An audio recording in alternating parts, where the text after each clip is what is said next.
when we were down in Mons at the Grand Place on Friday nights. We'd always go down there, and then my dad would drink and my mom would drive home. There was like a little, and I guess it would have been a comic shop, but you're too young to Right. really grasp it. But I bought it. I got an Asterix and Obelix comic, and that Right. was the beginning right there.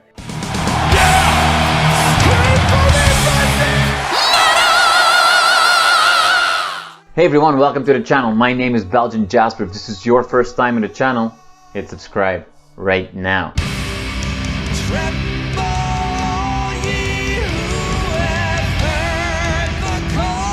Fearless Fred, thank you so much for your time today. Radio DJ, comic book writer, voice actor, aspiring strongman, but above everything else, a dad first and foremost. Yep, absolutely. One of them just ran in right before I turned on the camera, and I was like, "Buddy, you gotta. I know you want to hang out in here, but you gotta go. It's okay, just go to bed." Okay, all right. He's super stoked. He's getting all into the Conan run from Dark Horse from Yeah.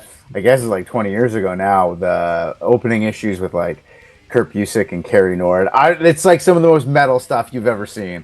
Like that's why I love Conan so much. Like fantasy nerd metal is like something that I absolutely loved growing up. Wizards and all that stuff. Wizard rock. I loved it. Yeah. So just to kind of pick on that, with your kid being all excited, the fact that you've basically have had a career that has allowed you to maintain that inner child in a certain way or fuel that inner child, has that been the greatest, or just the fact that you can be both a dad and a buddy to your son and go through his journey at the same time almost? Like, is that the greatest feeling in the world? It's cool, you know what? It's cool, but the problem is it's just like everybody who's passionate about anything, you kind of get frustrated when somebody doesn't share your passions. And like my youngest, he loves like dark fantasy Conan stuff. Right. He loves all that stuff, and he the show Wednesday, he felt like he was like, this is like made for me, because he's very much like Wednesday. He's not like I'm a pretty exuberant guy. He's very stoic, Yeah. But my oldest is a lot more like me, like super excitable, super energetic, super over the top. But he doesn't like anything like that at all. And it's weird. And you kind of you want them to like all the things you like, but then that doesn't happen. To me, like Star Wars was the very first thing that I like super loved. And I know that that's almost like a cliche pop culture reference, but it really was Star Wars. Yeah. And they didn't really like Star Wars very much, but they liked the show. They liked the show Rebels. Okay. But outside of that, they're not like super big Star Wars fans. I think they liked Rebels because it's like got like a little kid is one of the main protagonists. Right. Yeah. Really got them into the show. More relatable. Yeah. Yeah. But it is cool, but it's, you know what it's like when you're super passionate, like you're super passionate about like metal and all that stuff. Yeah. If you play a record for someone, and you know what it's like, because I've been there where you're playing a record and you're just like, wait for it, just here. And then it's like, they're like, cool. And you're like, your life just changed. I can see that you're not into it on the level I want you to be into it, Yeah. So it's like that, and I know I'm not alone with all my nerd friends that all have kids. But then there's some that are like their kids love everything that they love. Like one of the guys, she did a variant cover for Dead Romans, Adam Gorham. He's doing the Darth Vader comic at Marvel right now, actually. And like his oldest daughter she consumes all of the things that he loves, and him and his daughter have like this super tight relationship where they'll watch these movies and they'll both draw while they're watching them, and she draws too, and I'm just like, oh, I'm so jealous. Like it's like the stuff that he tells me about, and then we watch this movie, I'm like, man, my kids would never sit through that. I'm so envious of you for having that. It's great, though. I mean, at some point, your kids get old enough that they figure out that if they pretend that they're into it, they might, get an extra favor here or there. What song is it you want to hear? It's funny you got all the Maiden posters behind you. I took my youngest to Maiden in the fall. and it blew his little mind. Like, when all the flames and the cannons and the burning crosses and all this stuff is happening, like he was like, oh my god, like his little mind. And the motorcycles, when all the screens had the motorcycles going across and the smoke and the lasers, then he loved everything about it, and that was pretty wild. Like, and so that wasn't just him faking it. He was just had never experienced anything like that before. It was wild. For sure.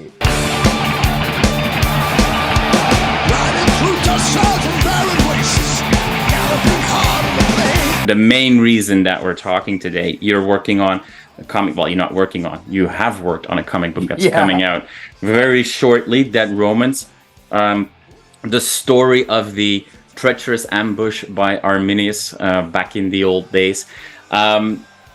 Before we go into the story and everything around it, music like Highland was an inspiration for you, but I know that your love for Romans goes back a longer way. And, you know, I'm from Belgium. You spent some time in Belgium. Tell us about that. We moved there when I was super little, and we stayed there until I was 12, and we lived in the Anneau province.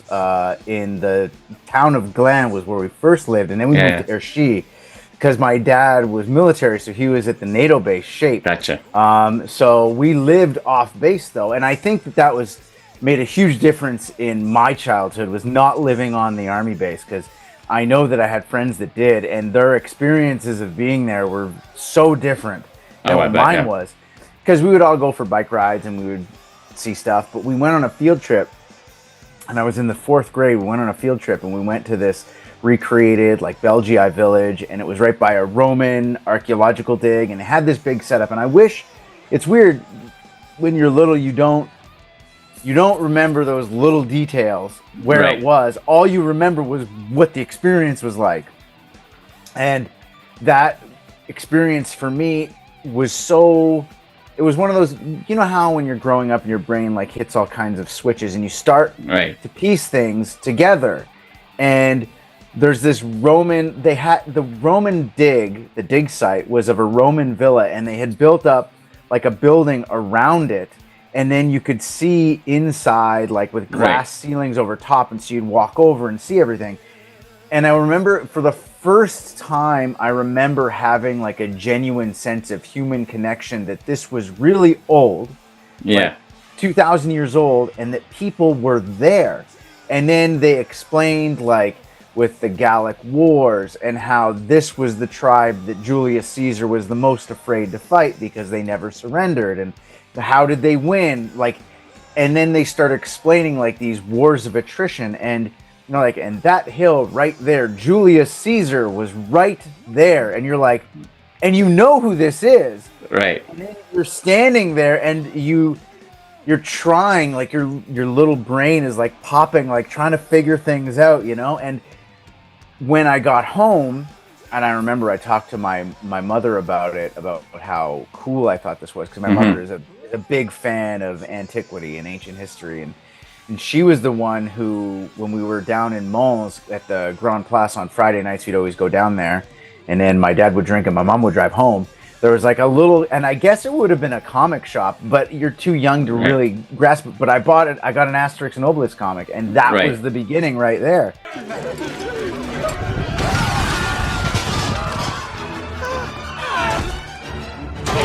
And I mentioned that a few times about how I don't think enough respect is given to books like Asterix and Obelix. I don't think enough respect is given at all, because there's this idea that it's just this silly little book for kids, but you don't know the impact that's going to have on a kid's brain.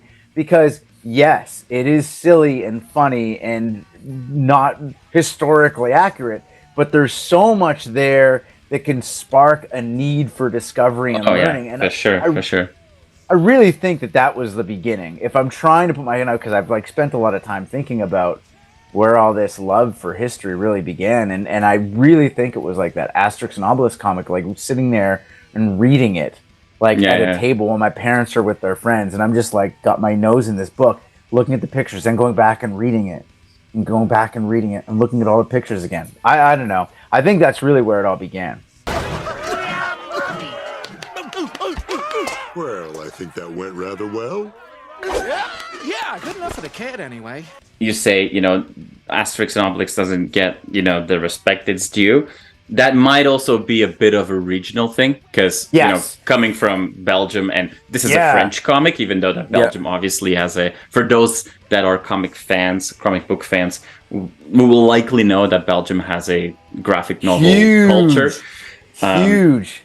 But it's also very different than North America. And I had the luxury of reading through Dead Romans. And one thing that struck me straight away was that it's clear that you've got this European influence in telling the story, but you're also in the mind of a European, which I am. I only moved 10 years ago. You're also, in a way, shackled to convention of North American comics, where comic books have to be small volumes that tell a story over multiple books, where in the same story in Europe, publisher would probably tell you, like, where's the rest of the story? And in North America, it's like, well, no, there's going to be 6 volumes. Don't worry. Like, it's a very different mentality of telling a story. What was that like for you as you're conceptualizing the story, where you kind of have to have these intermission cliffhangers? Like an episodic. Right. Yeah. It's funny because when my first real comic, and I say real comic, that I'd done was originally done in a graphic novel format. Right. Like, it was done like in 3 108-page volumes that I did with my friend Adam Gorham, the same guy. We did those books together. It involved the Northern Crusades and Lithuania and the Teutonic Knights and all that. I really liked it because it was a lot of mythology and all that brought in. Right. And that format you're describing, like the long format, is so freeing. It really is.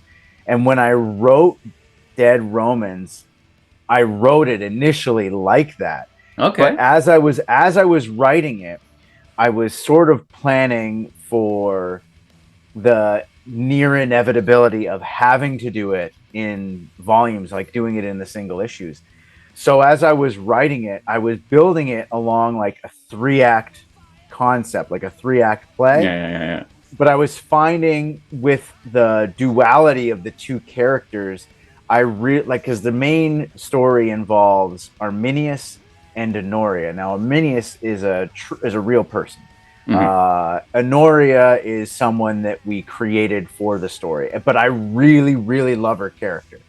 And so when I was having to divide it into the issues, I was really just trying to focus one issue with him, one issue with her. And there's a lot of bleed over, but it tends to be, it's one issue focuses on him with them together. One issue focuses on her with them together.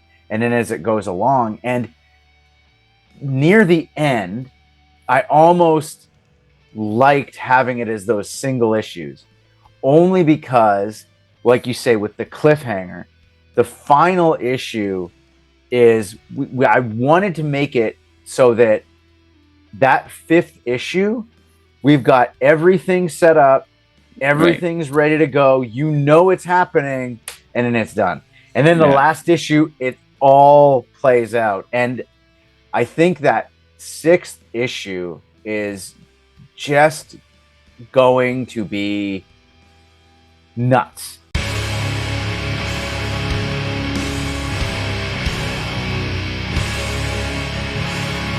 I'm hopeful that Dead Romans does well in Europe, because I would love to go to a con there. I would love to have the sales strong enough. This is like Nick and I have talked about this a lot. I'd love to have the sales strong enough that we could do the second arc, because there is a second arc.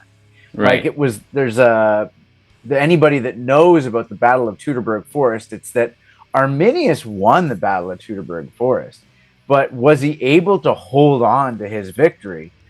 You could argue yes and no, and you could argue reasons why, but there's a lot of evidence there that Rome just decided, we'll just make it hard for you. We won't fight you, but we'll make things very difficult for you to survive. And that was the way that they did it. They never came back across the Rhine to make Germania a real Roman province again, but you cannot discount that they had a lot of influence about what was going on across the river.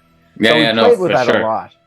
For sure. And I mean, I don't want to give away any future storylines, because I mean, I obviously do know the history of Arminius, and I know how, let's just say, his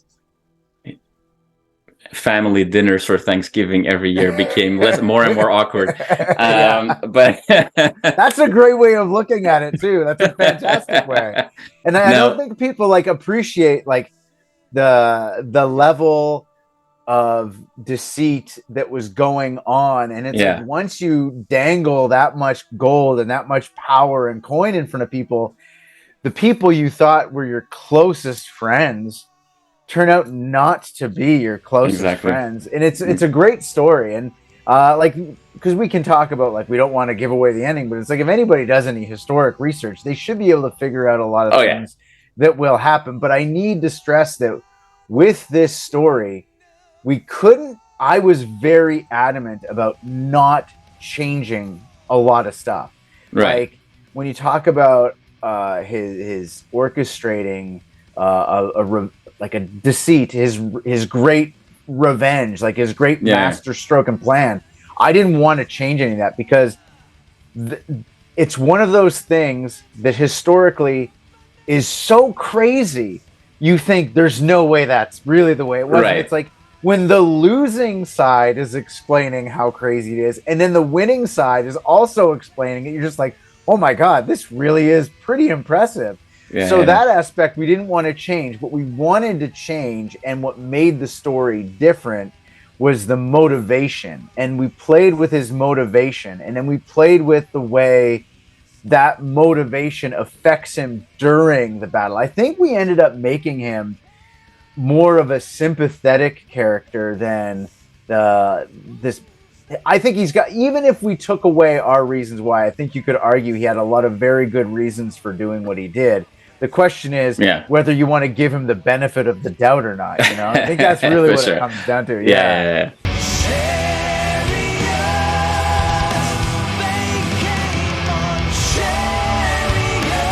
You were saying that kind of sparked, something was like, hey, we want to stick close to this, and we've got more room to grow in the future, and there's so many stories to tell.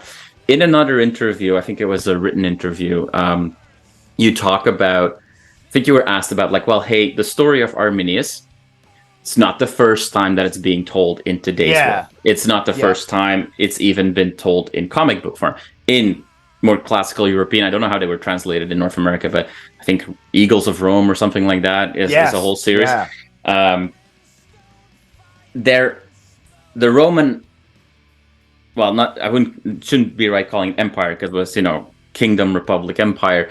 That spans a long time. Yet as a modern society, we tend to go back to like the same 5 stories, right?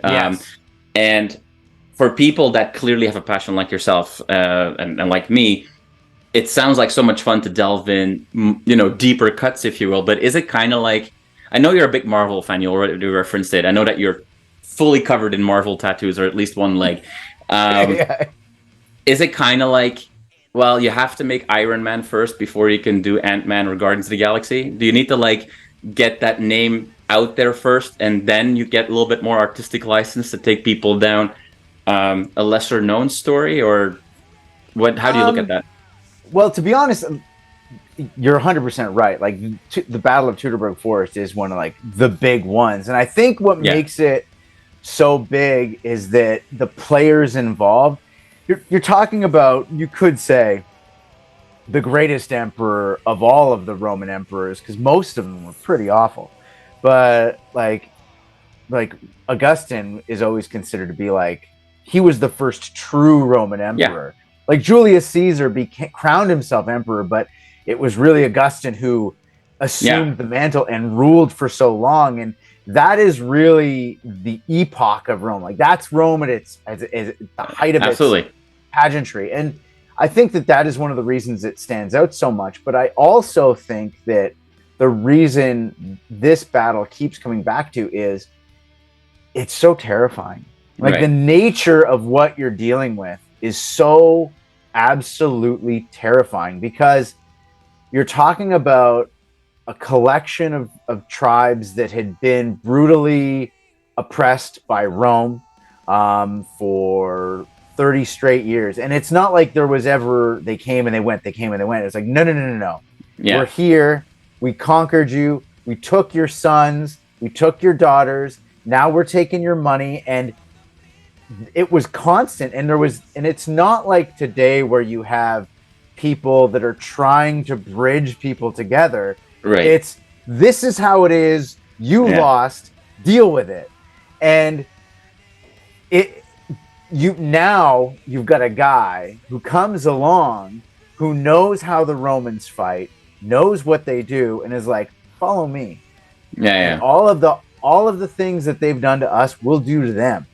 And so he takes the lid off all of this built up anger, oppression, and hatred and violence.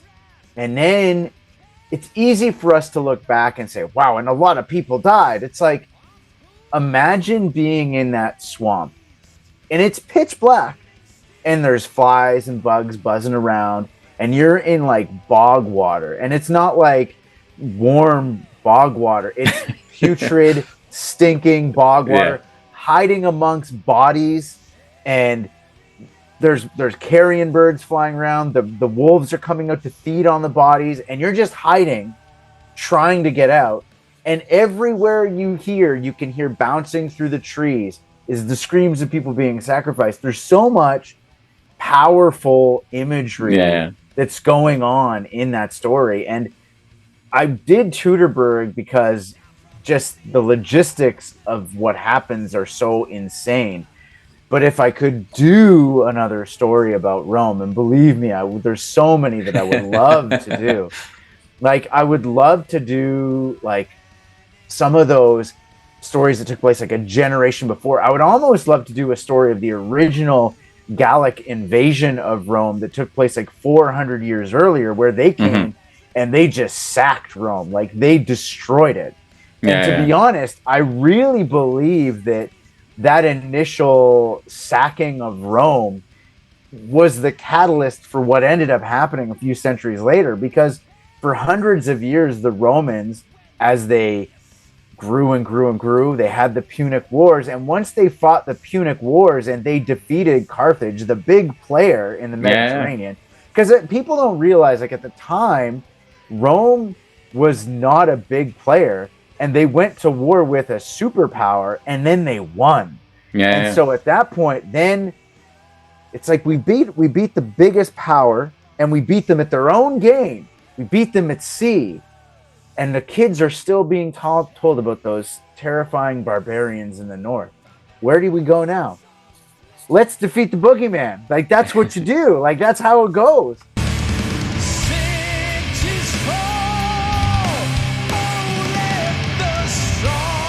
There's so much to talk to you about all the entertainment areas that you work in, but we could maybe find another time to catch up more even. But thank you so much for your time to share a little bit more about the inspiration in the world of Dead Romans and what it all inspired. Thank you so much for your time.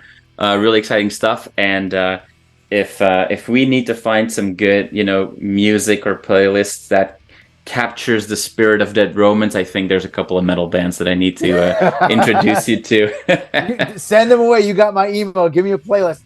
I will listen. I will definitely give it a listen, because I'm always writing and listening to music at the same time.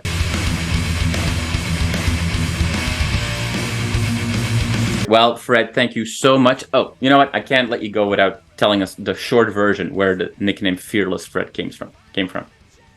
When I was a young radio announcer in Winnipeg, I'd been fired from every job that I'd ever had, and then I landed at a station called Power 97, which had a metal show hosted by these dudes from a band called Loco, a metal band from Winnipeg called Loco.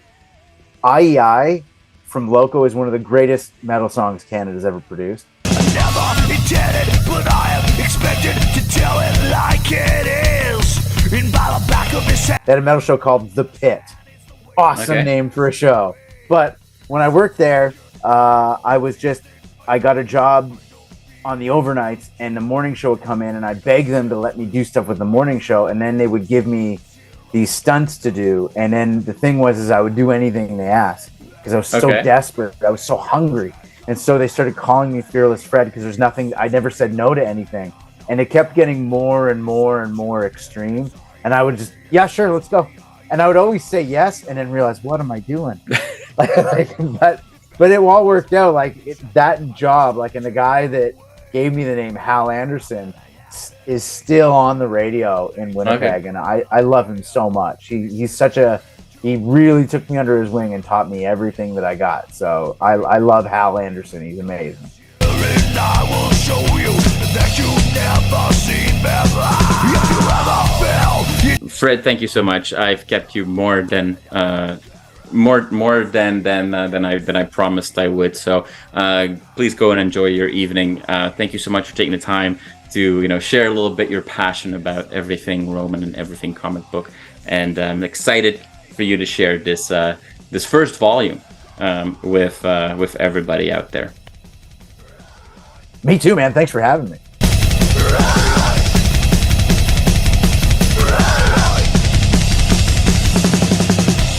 You are awesome for watching this video. Click right here to see more content like it and subscribe to the channel.